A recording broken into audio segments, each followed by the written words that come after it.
এই ঘটনাটি একটি গ্রামের আমার এক বন্ধুর ভাইয়ের সাথে ঘটেছিল। ঘটনাটি পুরোপুরি ভৌতিক না হলেও তবে অনেক ভয়ঙ্কর। সে বলতো তার ভাই মারা গিয়েছে একটু বড় অসুস্থতায়, কিন্তু তার পিছনে অনেক বড় একটি কারণ ছিল। এক রাতে আমরা একসাথে হই, বিভিন্ন গল্প করার ফাঁকে তার সাথে বিষয়টি নিয়ে কথা ওঠে। এক পর্যায়ে সে আমাকে বলতে শুরু করে আমার ভাইয়ের সাথে একটি খারাপ ঘটনা ঘটেছিল, যার দরুন আমার ভাই মারা গিয়েছিল। আমি কৌতূহলবশত জিজ্ঞাসা করলাম,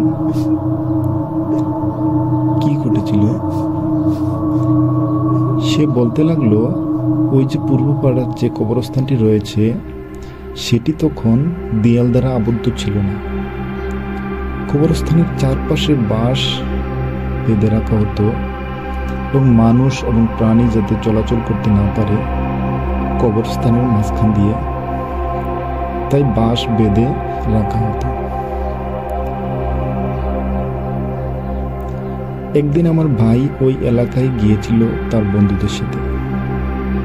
ওই এলাকাটা তাদের এলাকা থেকে একটি খাল এবং ওই পারে কবরস্থান, তারপরে কিছু বাড়ি, তারপর ওই দিক দিয়ে রাস্তা। বিশেষত বলে রাখি, শীতের মৌসুমে খালটা শুকিয়ে যায়, কোনো পানি থাকে না, তাই এদিক দিয়ে চলাচল করা যায়। একদিন বন্ধুদের সাথে ওইদিকে হাঁটতে যাওয়ায় কোথাও একটু বসে আড্ডা দিচ্ছিল, তারা সময়টা খেয়াল করিনি। মাগরিব শেষ হয়ে সন্ধ্যা হয়ে গিয়েছিল তখন। বলে রাখা ভালো, ওর ভাই যখন মারা গিয়েছে তখন তার বয়সটা প্রায় 20 বছরের মতো ছিল। এদিকে বাড়িতে ছোটখাটো একটা ঝামেলা হওয়ায় আমার মা ভাইকে খুঁজতেছিল। তখন কাকে যেন পাঠিয়েছিল যে দেখে আসো পূর্বপাড়ায় গিয়েছে কিনা, থাকলে বলবে তোর মা তোকে ডাকছে বাড়িতে যাওয়ার জন্য তাড়াতাড়ি, এবং বাড়িতে যে সমস্যাটা হয়েছে তার সম্বন্ধে জানানোর জন্য বলেছিল। যাকে পাঠিয়েছিল মা, সে গিয়ে ভাইকে পেয়েছিল এবং সে বলল যে তোমার বাড়িতে একটি সমস্যা হয়েছে, এবং সে ভাইকে বাড়ির সমস্যাটি সম্বন্ধে বলল। হয় না, গ্রামে তো অনেক সমস্যা হয়, ওইরকমই একটি সমস্যা হওয়ায় লোকটি বলল, তোমার মা তোমাকে দ্রুত যাওয়ার জন্য বলেছে। তখন ভাই সমস্যাটি বুঝতে পেরে খুব দ্রুত যাওয়ার জন্য শর্টকাট পথ হিসেবে কবরস্থান আর খালের দিকটা বেছে নিয়েছিল। তিনি উঠে সাথে সাথে দৌড়াতে লাগলেন ওই শর্টকাট পথ ধরে। বলে রাখা ভালো, ওই সময় ওই কবরস্থানে বাঁশের বেড়াটি বেশি পুরাতন হওয়ায় সেই বেড়াটি ভেঙে একদম গুড়িয়ে গিয়েছিল, যার কারণে ওই সময় কোনো বেড়া ওখানে ছিল না। ভাই তাড়াতাড়ি যাওয়ার জন্য যখন দৌড়াচ্ছিলেন, তিনি খেয়াল করেননি যে তিনি কবরস্থানের মধ্যে দিয়ে দৌড়াচ্ছিলেন। তিনি কবরস্থানের মধ্যে দিয়ে যখন দৌড়াচ্ছিলেন, হঠাৎ তিনি একটি গর্তের মধ্যে পড়ে গেলেন, এবং যেহেতু বাড়ির সমস্যাটি তার মাথায় বেশি ছিল, তাই তিনি ওই সময় উঠে এবং খুব বেশি খেয়াল করলেন না। খেয়াল না করে তিনি আবার বাড়ির দিকে দৌড়াতে থাকলেন এবং খেয়াল করলেন তার পায়ে একটি জুতা রয়েছে। তিনি তার পায়ের ওই জুতাটিও ফেলে দিয়ে দৌড়াতে লাগলেন। ওই সময় ছিল না যে বাকি জুতাটা কোথায় আছে বা অন্ধকারে খোঁজা সম্ভব হয়নি, ওই জুতাটাও ফেলে দিয়ে গেলেন। তিনি চিন্তা করলেন সকালে যাওয়া যাবে, এখন থাক। এবং যখন সকাল হয়ে গেল, তিনি জুতো খোঁজার জন্য খালের ওপর গেলেন, কিন্তু তিনি ওই জুতাটা পাচ্ছিলেন না।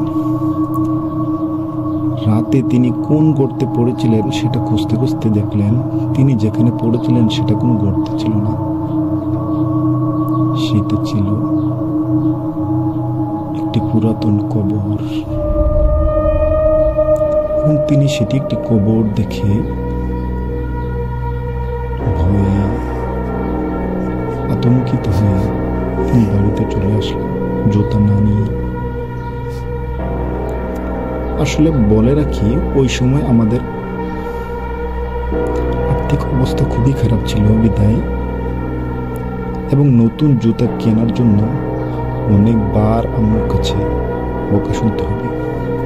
সেই ভয়ে তিনি তার একটি বন্ধু নিয়ে আবার সেই কবরস্থানে গেলেন এবং ওই কবরটির পাশে দাঁড়ালেন। তিনি দেখলেন ভিতরে জুতোটি দেখা যাচ্ছে। যেহেতু আলো স্বল্পতা, তাই সঠিকভাবে বোঝা যাচ্ছে না। ভিতরে হাত দিয়ে জুতাটি আনার সাহস তার ছিল না। এবং বন্ধু যখন দেখল যে জুতোটি কবরের ভিতরে পড়ে গেছে, সে বলল, সাবধান, ভিতরে কিন্তু হাত দিবি না, সমস্যা হতে পারে। তাই তিনি একটি লাঠির ব্যবস্থা করলেন এবং লাঠি দ্বারা জুতোটি আনার চেষ্টা করছিলেন, কিন্তু কোনোভাবেই তিনি জুতোটি আনতে পারছিলেন না। এক পর্যায়ে সিদ্ধান্ত হলো, যে বন্ধুকে নিয়ে গেছিল ভাই, সে বলল, আমি জুতোটি যতটুকু পারি লাঠি দ্বারা টেনে নিয়ে এসে যেখান এসে থেমে যাবে এবং দেখবে আর নিয়ে আসতে পারছি না, তখন তুমি বাকিটা হাত দিয়ে নিয়ে আসবে। এবং তখন অন্য কোনো উপায় ছিল না। ভাই বাধ্য হয়ে কাজটি করতে রাজি হল। যেহেতু জুতোটি দেখা যাচ্ছিল, ওনার বন্ধু যতটুকু সম্ভব নিয়ে আসছিল, বাকিটা ভাই ঝুঁকে হাত দিয়ে জুতোটি আনার চেষ্টা করতে গেলেন। এবং যখন তিনি ঝুঁকলেন, তিনি একটু মারাত্মক দুর্গন্ধ পেলেন এবং একটি কাপড়ের ছেঁড়া অংশে একটি মাথার খুলি দেখা যাচ্ছিল, সাথে কিছু হাড়গোড় পড়ে আছে। তিনি প্রচন্ড ভয় পেলেন। তৎক্ষণে সব কিছু তার সামনে নিস্তব্ধ হয়ে গেল। কিন্তু তারই মধ্যে তিনি জুতোটি নিয়ে আসতে সফল হন। হয়তো এই কাজটি করা ভাইয়ের জন্য সবচেয়ে বড় ভুল ছিল, যা আজকে তার মৃত্যু দিয়ে প্রায়শ্চিত্ত করতে হলো। যখন তিনি জুতো নিয়ে বাড়িতে চলে আসলেন, দেখলেন যে জ্বর উঠে গেছে তার এবং তিনি অসুস্থ হয়ে পড়েছেন। তবুও কাউকে কিছুই বললেন না। যখন রাত হয়ে গেল, সবাই যখন ঘুমিয়ে পড়ল, তিনি তখন ঘুমিয়ে গভীর রাতে তিনি দেখলেন স্বপ্নে ওই কবরস্থানটির পাশে একটি আম গাছের উপর তিনি আম পাড়ছিলেন এবং কেউ একজন তাকে দেখে ধাওয়া করল। তিনি কোনো উপায় না পেয়ে কবরস্থানের ভেতরে দিকে লাফ দিলেন এবং দেখলেন লাফ দেওয়ার সাথে সাথে তিনি একটি কবর ভেঙে ভেতরে পড়ে গেলেন এবং কেউ তাকে ধরে আছে। তবুও তিনি কথা বললেন না, কারণ ওপর থেকে কেউ তাকে খুঁজছে। যখন দেখা গেল উপরে কেউ নেই, তখন তিনি দেখলেন তিনি একটি কবরের উপরে শুয়ে আছেন এবং একটি লাশের উপর পড়ে আছে এবং সেটি নড়াচড়া করছে এবং তাকে জোর করে ধরে রেখেছে। তিনি ছোটার জন্য আপ্রাণ চেষ্টা করলেন, কিন্তু তিনি ছুটতে পারছিলেন না। এক পর্যায়ে তিনি জোরে চিৎকার করতে লাগলেন, আমাকে বাঁচাও, আমাকে বাঁচাও, আমাকে বাঁচাও। তখন মা বলল, কি হয়েছে উনি বুঝতে পারলেন যে উনি ঘুমোচ্ছিলেন এবং যেটা দেখছেন সেটা একটি স্বপ্ন ছিল।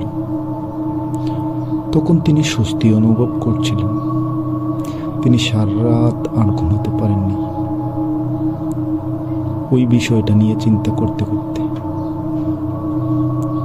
পরদিন ওভাবেই কেটে গেল ওনার। তিনি ওই বিষয়টা কাউকে বলতে চাচ্ছিলেন না, যদিও তার ভিতরে একটি ভয় কাজ করছিল। এবং পরবর্তী রাতে যখন সবাই ঘুমিয়েছিল, তিনি আবার ওই স্বপ্নটা দেখলেন এবং আবারও কেঁদে উঠলেন, আমাকে বাঁচাও, আমাকে বাঁচাও। মা জিজ্ঞাসা করলেন, কি হয়েছে তোর, কি হয়েছে? তিনি বিষয়টা আবারও কেটে গেলেন। ভাবলেন হয়তো ওইটা নিয়ে ভয় পাওয়ার কারণে এবং বেশি চিন্তা করার কারণে এই ধরনের স্বপ্নগুলো দেখছে। পরদিন নিজেকে বিভিন্নভাবে উনি সান্ত্বনা দিলেন এবং যখন রাত হয়ে গেল, সবাই ঘুমিয়ে পড়লেন, তিনি আবার ওই স্বপ্নটা দেখলেন এবং আবারও কেঁদে উঠলেন, আমাকে বাঁচাও, আমাকে বাঁচাও, আমাকে বাঁচাও। এবার মা জিজ্ঞাসা করলেন, কি হয়েছে তোর, কি সমস্যা? এবার ভাই একটু ভেবে বললেন, মা সকালে বলব, এখন বলা যাবে না। এবং যখন সকাল হয়ে গেল, ভাই মাকে গিয়ে বললেন, মা আমি ওই রাতে এদিক দিয়ে আসার সময় একটি কবরে পড়ে যাই এবং ওইখানে আমার জুতা পরে গিয়েছিল। পরদিন জুতাটা আনতে গিয়ে আমি দেখি ওই কবরের ভেতর কিছু হাড় এবং একটি খুলি। এবং তখন থেকেই আমি বিভিন্ন ধরনের স্বপ্ন দেখছি মারাতে। আমার মন থেকে এটার ভয়টা কোনোভাবেই কাটছে না। মা বলল, ধমকের স্বরে, তুই ওখান থেকে জুতাটা আনতে গেলি কেন? যাই হোক, মা তখন একটি হুজুরের কাছে নিয়ে যায় ভাইকে, এবং হুজুর কিছু দোয়া পরে ফু দেয় এবং একটি তাবিজ দিয়ে দেয়। বাড়িতে আসার পর রাতে মা ভাইকে কোরআনের বিভিন্ন আয়াত পরে ফু দিলেন এবং সবাইকে নিয়ে ঘুমিয়ে পড়লেন। ওই দিন ভাই স্বপ্নে আর কোনো কিছু দেখলেন না এবং তিনি খুবই খুশি হলেন যে ওই ভয় তার পিছু ছেড়েছে এবং কোনোভাবেই তিনি এটা নিয়ে আর চিন্তা করতে চাচ্ছিলেন না। এবং এভাবেই কিছুদিন কেটে গেল, কিন্তু জানি না কি হয়ে গেল। তার কিছুদিন পরেই ভাই আরো অসুস্থ হয়ে পড়ল এবং ওনার অবস্থার অবনতি হওয়ায় ওনাকে ডাক্তারের কাছে নিয়ে যাওয়া হলো এবং ডাক্তার বিভিন্ন পরীক্ষা নিরীক্ষা করার পর জানালো ওনার একটি ভয়ঙ্কর রোগ হয়েছে। রোগটি বর্তমানে খুব খারাপ অবস্থায় রয়েছে এবং তার জন্য ভালো উন্নত চিকিৎসা করাতে হবে। এবং আমার বন্ধু বলল, যেহেতু আমাদের আর্থিক অবস্থা খুব খারাপ ছিল, তাই ভাইয়ের ভালো চিকিৎসা করাতে পারিনি। তখনকার যতটুকু সম্ভব হয় চিকিৎসা করা হয় এবং ওই চিকিৎসায় ভাই কিছুটা সুস্থ হয়। আবার বেশ কিছুদিন পর আবার ভাই অসুস্থ হয়ে পড়লে ডাক্তারের কাছে নেওয়া হয় ভাইকে। ডাক্তার বলল ওনার বেঁচে থাকার সম্ভাবনা কম। আগেই বলেছিলাম ওনাকে ভালো চিকিৎসা করানোর। বর্তমানে ওনার কন্ডিশন খুব খারাপ। তখন যতটুকু সম্ভব চিকিৎসা করানো হয়েছিল।